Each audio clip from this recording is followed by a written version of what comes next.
All right, Starfield's coming out. Well, for some people, it is already out if you have the early access, but I don't have that shit yet. Or not yet, but I don't have it. I gotta wait until next week to play it. But I haven't really looked at any reviews yet. I want to check this video out. Starfield before you buy. Gamer ranks. All right, let's check it out. Hello, we're back with another episode of Before You Buy. That show where we give you some straight up gameplay and our first impressions of the latest games releasing. It's me, Jake Baldino, and today we're talking Starfield. This is a big one to tackle. It's a game that's been in the works for many years from a game development studio many people love and some people have been turned off by in recent years. It's a completely new thing from them. It's not an Elder Scrolls or a Fallout sequel. It's an ambitious space exploration game with its own new worlds and lore. So after playing a review copy and spending many hours with this game, personal opinion up front here, I like Starfield. Okay. I don't know if I love it. It has a lot of flaws, and in some places doesn't quite hit the heights I was hoping it would, but real simply put, I've enjoyed my time in this game world. If you were hoping Bethesda would make an epic game that would feel nothing like what they've done in the past, I don't think I was expecting that. I was expecting just, I don't know, a great open world game, kind of like, you know, Elder Scrolls, Fallout, be etc. completely glitch free and change the world, well, then you might be a bit disappointed. But if you're the type of player that was just looking for the next Skyrim, the next Fallout, and just embracing the Bethesda gameplay and vibe like a warm blanket, then I think you'll be satisfied. Okay, cool. Starfield is a complicated one to talk about, and I do think everyone's going to argue about it. It's going to be a divisive one. On the surface, it doesn't look very nice. It has weird NPCs. It does have the Bethesda look to it, yeah, like with the open world NPC kind of stuff in like towns and shit. It does have bugs, and the space exploration isn't as endless and as cool as some were hoping. Like I said, it's flawed, but it's an entertaining Bethesda style game with some charm, some great factions, beautiful music, deep side quests, weird stuff to discover, and some cool lore. It took a while, but for me, the good outweighed the bad. For you, I don't know. That's the point of this video. We're gonna try and work on that. Let me explain why and break down all the stuff you can expect in the game. And just so you know, this video you see here is as spoiler free as we could possibly do. You know, in the 100 hours or more you could spend in this game, we tried to keep most of the footage on screen here to within the first few hours, just because like there is a lot of good surprises and I think stuff worth seeing yourself for the first time. Cool. And this footage is captured on both Xbox Series X and PC. You'll be able to tell by the frame rate. We'll talk about that all later. So in the game, you start out, you create your character, you pick some defining backstory and traits, and get going. You're a miner on some remote mining planet, and you stumble upon something that quickly gets you whisked away, conscripted into a group called Constellation. They're like a group of space explorers, where in this world, the humans are all over the galaxy and all over planets and just kind of doing the things humans do in the future. Constellation is a small group still just focused on exploration and the vast mysteries of space. And there's a good main quest here with some good characters. Sure, they look a little awkward, but there's some good voice acting from some of the main companions, and dealing with their personality quirks and life differences is fun. Some of them, especially early on, like Sam Coe, have some good charm to them. Spend some time with them. While characters may look generic on the surface, some of them might surprise you. But the actual main quest itself is interesting. Like I said, while your character is not voiced, you still seem to have some agency and choice in how things go down. And there's a good mystery to unravel that, again, I won't spoil. For me, personally, I actually just wasn't into the game for the first few hours, though. It takes a while to get its hooks into you. Yeah, if this kind of game seems like it's gonna take some time to, you know, figure, because there's so much shit going on in it, right? It's gonna take some time to get into a groove and for it to just kind of flow naturally. Opening mission is a bit bland. You don't really get that wow moment,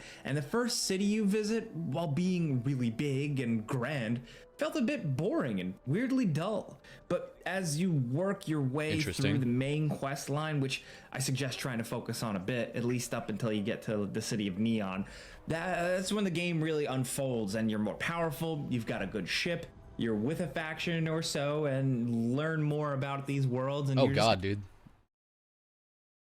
I mean, the graphics don't look that great, if we're being honest. ship. You're I mean, like, yeah, it looks like, I don't know, it just looks a little with a faction plain. or so and learn more about these worlds. You've got a good ship. You're with a faction or so and learn more about these worlds, and you're just kind of going nuts. And one of the main things of the game, like, there's a lot of combat. This is on Xbox. As much as you are an explorer, a lot of and combat? you can talk your way out of some things, I like that. You're still gonna end up killing a lot of dudes. And thankfully, the shooting feels pretty good. Depending on your stats, sometimes enemies will be a little bullet spongy, but not as bad as you'd think. Guns are loud and punchy and aggressive, and the feedback when bullets or lasers hit enemies gives you a nice proper like thwack. Melee is meh, but you can embrace some stealth. It gets a bit stronger as you level it up, and I never found myself completely 100% stealthing a location. Things would always tend to fall apart for me, but it does seem to be a semi-viable playstyle as long as you're adaptable. It's not overly RPG from numbers and stats and points and magic, more from the gameplay approaches, which I'll get to. But skill tree wise, it's kept fairly simple as well, with you spending points in one of a few categories to access some benefits. And each of those have their own multiple tiers or levels that you can dump more points into to get this more. guy underleveled. So to unlock the next tier, it's not about just dumping a point though. You need to complete like little objectives or like a checkbox challenge first. So like instead of Morrowind and Oblivion just jumping a ton of times to get better stamina, now you actually have like a checklist, like say shoot 20 bad guys to get better at pistols, or carry 75% of your carrying weight for X amount of miles to get an available upgrade to upgrade your encumbrance, which holy crap, the game is pretty ruthless with that, or maybe I'm just a hoarder. But these little objectives do get a little bit more complicated once you get further down the tree. I don't know if it was like necessarily needed, but that to me is a minor nitpick. Otherwise it works and I like it. Back to combat though, what sold it for me was the weapon variety. There's a good amount, all with their own use cases and manufacturers, from kind of standard to super futuristic, and even some surprises. There's a lot of good satisfying choices. Then they also bring over the weapon mod crafting system from Fallout 4 with some tweaks, which I thought was a great system there, and also very cool here. It makes for a pretty staggering amount of options and things to hunt for and craft and work towards. And you're getting weapons, spacesuits, out of space clothing, and lots of resources for your journey. And yeah, you can like sneak into someone's apartment or a shop and steal stuff just like any other Bethesda game, but you're usually getting the best stuff by exploring. And exploring is complicated. Unfortunately, it's a bit too weird for my liking. Too many hang-ups. There are a lot of cool planets and big cities and some towns. There are also a bunch of randomly generated planets. Now, Bethesda was upfront about this. They set expectations about how they were randomly generated and how it works, but I still just, it doesn't feel quite right. So exploration itself is a lot of loading screens and menus. You can look at a big map, warp to a new sector, and float around and look at a planet, maybe talk to another pedestrian ship, do a few things. Then you look at the planet with your scanner, and then you can see everywhere you can really land, or really what the planet has to offer. Then you click on that, and then a loading screen, and then you're landed. Then you have to click leave ship when you're landed, and then it loads you out there briefly. You don't just hop off. So do you see, there's like a lot of barriers. The presentation, the boringness of just clicking around on a map or a scanner, all really hurts the experience. I can kind of see that. Not as smart as it comes off initially. You know, presenting you with fuel consumption and a bunch of numbers to seem sciencey. You're really just clicking on stuff, and it's a bummer. Same goes for actually scanning stuff on the planet's surface. Not the greatest thing from a fun standpoint, but yeah, speaking of planet surfaces, from that whole planet to landing sequence I mentioned, once you're out there, if you're on a randomly generated planet, you roam around what is typically a pretty ugly biome, slowly sprinting and running out of stamina. Looks pretty, jet boosting around, pretty boring. Checking like, out not much going on. Factories or caves that typically have a door to click on and load into what is like a typical Bethesda dungeon. And from there, you can usually blast your way through and get some decent loot. It doesn't always amount to too much, and it doesn't usually have anything complex, but it does mean it feels like you can kind of endlessly space dungeon run. It may not be of the highest quality, and you may see some stuff repeat. every so often I found myself landing on a planet and seeing something cool and walking towards it and finding something totally weird. But most of the time, to me, it felt a little dull, and I preferred focusing on like the towns and the quests and activities. Yeah, for sure. I feel like that's something I'd be into more. The better it gets. And holy shit, they give you a lot. Like from expeditions where you're just looking for stuff to getting into some messes with the faction quests and their own individual activities within, to random long-running quests you'll get from like a shop or some guy, to job postings. There's a staggering amount of stuff to do in this game. Oh, and even piracy, which does remind me I should mention the ship stuff. So when you're in orbit, you can engage with other ships, like chat with them or get into combat. Combat is fairly simple, but pretty good. It gets the job done. You can actually kind of do VATS from Fallout, like get a good lock on the ship and it zooms into them in slow motion, and then you can choose to target, say, their shield generator first, and then go for their engines with a different weapon, something like that. How capable your ship actually is, though, depends on how you build it. And then you can cycle power to engines to speed up, maybe disperse a bit of power to weapons to have more power behind them, or put it all towards your grav drive so that you can like light speed warp jump out of there quicker. The flying around isn't super complicated. Again, like you're just in kind of a big space arena separated by loading screens, which sucks, but that looks cool. It's fun to blow up other ships. Still, for me, I gotta emphasize the bigger thrills were on the ground. I had a lot of fun tackling missions and quests in different ways and stumbling through and making... Yeah, I don't know if I'm gonna do much exploration in this game. The exploration doesn't really seem that exciting, to be honest. Like, I might just kind of stick with, like, just, you know, bouncing quests off of quests and stuff like that. Making dumb choices and seeing the game react. Like, sometimes I felt really slick and smooth. Other times, the complete opposite of what I expected to happen happened. And sometimes I just went rash and went in guns blazing. And all of it was entertaining and sometimes surprisingly hilarious. Now, speaking of hilarious, I guess it's worth mentioning the buggy nature of the game. Oh boy. No, Starfield is not immune from the typical Bethesda stuff you've seen in their other games. I mean, it feels like a Bethesda game you've seen before, from gameplay to just like the feel, the vibe of it all. But that also boils down to weird, silly, buggy things that'll happen in the game. Like I'll walk into my ship and see a crewmate hovering 2 feet above the ground or clipping through a kitchen table during a conversation with an NPC. What are you doing up there, man? Another character will walk into frame. Get down from there, you're gonna hurt yourself. The camera will wig out as they clip through them and do something funny. Oh god. People will disappear in a blink. Oh wait, no, that's not like, a... Oh, if you've Jesus. seen it in a previous game of theirs, you might see it here. Now, you might not see it as much, like, as often, but that goofiness is still there. Oh my god. Does it break the game? No.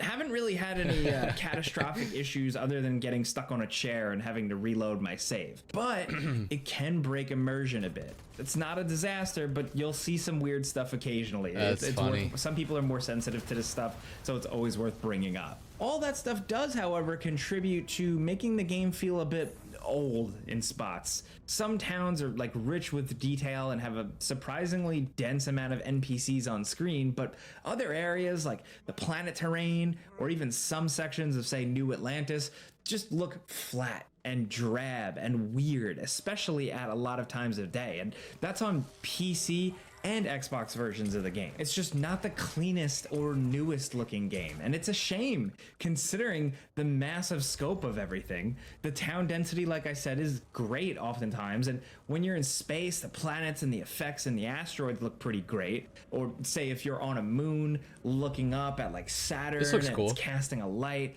that stuff is awesome. But the rest of it really leaves a lot to be desired. And as you probably know, frame rate is 30 frames per second on console, and in our experience, for the most part, it was a very solid 30. On the PC side, of course, everybody's machine is different, and who knows how it'll be at launch. We've already had some patches and some updates and stuff like that, but we haven't had many issues after messing around with some of the settings. You know, not the biggest amount of options there, but we've been able to play it fine on our end. Now, switching back to another positive note, I did allude to all the stuff the game lets you do, like weapon mod crafting, but also researching to make special crafting components, as well as cooking recipes, suit mods, which acts kind of like the weapon mod system. You can also build outposts on planets, kind of like Fallout, and set that up to generate resources. And yeah, it can all be a lot, but the best thing I found myself spending time and money on was the ship building. To me, it absolutely delivers. That sounds building fun. is easy to grasp and fun to slowly get more and more crazy with it. You know, parts snap together. The game very clearly and intelligently shows look at you all those options. what That's can crazy. and cannot work, and you're doing it all in real time. There's a lot of options too, like small ships, space trucks for hauling, a bigger battleship, and I just loved adding onto my ship and then seeing it on the landing pad in real time and going, whoa, and then going in the ship and seeing how the interior changed. Like, it's all satisfying and addictive. I got hooked on this like I did building settlements in Fallout 4, and it just improved the whole experience. For sure. Yeah, even if I was dissatisfied with a lot of the space exploration, seeing the ship I made in action, landing on planets, docked at there's gonna be some crazy ships that people make too. I bet there's gonna be a lot of videos and pictures about that. City was cool as hell, and I found myself saving up for a new engine or a new type of weapon to mount on it all the time. These were the main points we wanted to hit today, really. There's a lot of game here, and despite spending a lot of time with it, we haven't seen every inch of it. There's both stuff we couldn't spoil here, and also just a lot of secrets to uncover, stuff that we haven't even come across yet. Starfield is a flawed game with some aspects that just don't quite reach the heights they should, but it has plenty of merits. And the more time you put into it, the more it shows you its, flavors. We're probably going to be talking about this one for a while. It is a Bethesda game I was expecting, really, even more so than I thought. If you like Bethesda games, even with this one's significant shortcomings, you might like this one. Now, it didn't do everything I wanted it to do, but like, I like the characters, the world, the civilizations, cool science and guns and ships. And as much as I have my complaints, I'm looking forward to continue playing it, and I pretty much recommend it. Obviously, depending on the type of player you are and your expectations for this game. Hopefully, I laid it out enough for you so you get where I'm coming from. I get it. I got you, buddy. You know how this goes by now, right? I give you some pros, some cons,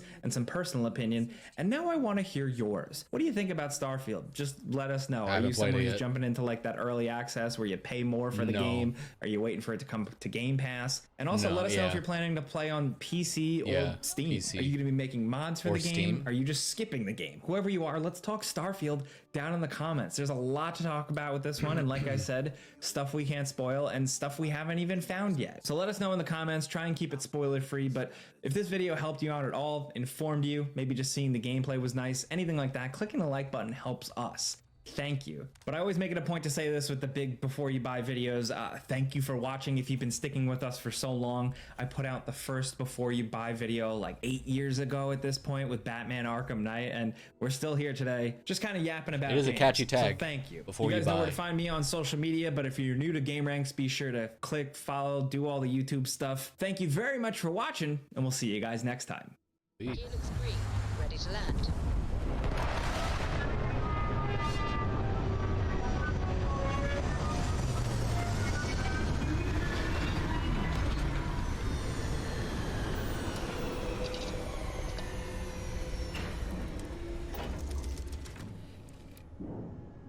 Oh, okay. All right, that was cool. That was informative. Yeah. The open world aspect, yeah, definitely seems a little bland for the most part. Like not as fun as their Bethesda's previous games. So based off of that, it looks like I probably will just kind of stick to, I don't know, just doing the main quest and as many side quests as I can. The customization seems fun. The ship customization, all that noise. Appreciate the fact that it always gives us straight, but also gives us first impression of the latest game releasing. We're able to finally climb over ledges now. Ooh, wow, fancy. Look at that, wow. All right, well, I will be checking out Starfield when it comes out, when it officially comes out next week. So yeah, here we go.